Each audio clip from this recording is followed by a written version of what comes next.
Ang intense ng mga kaganapan ngayon sa abot kamay na pangarap sapagkat manginginig sa takot si Doc Carlos sa mga sasabihin sa kanya ni Lynette.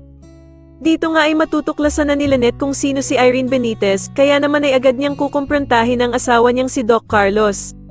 Samantala ay malalaman nga ni Annalyn kay Harry na nagkaroon pala ng karelasyon itong si Doc Carlos matapos mamatay ang ina ni Harry.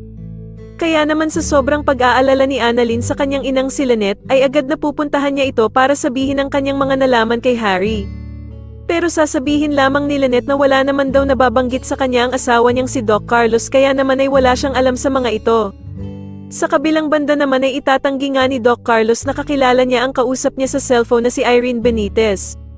Kaya naman ay agad nagagawa ng plano itong nagsasabi na asawa daw ni Doc Carlos na si Irene Benitez upang makita niya ng personal si Doc Carlos at makausap ito.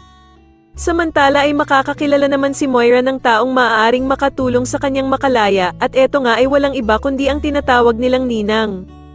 Pero sasabihin nito kay Moira na meron nga daw siyang kondisyon bago niya tulungan ito at kailangan nga daw na makayanan niya ito.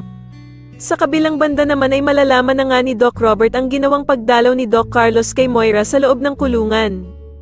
Kaya naman ay agad niyang pupuntahan si Doc Carlos para yayain ito na makipag-usap sa kanya. Subalit sasagutin lamang nga siya ni Doc Carlos na wala daw siyang oras para makipag-usap sa kanya pero ikakagulat naman ni Doc Carlos ang sasabihin ni Doc Robert na wala daw siyang oras pero may oras siyang dalawin si Moira sa kulungan.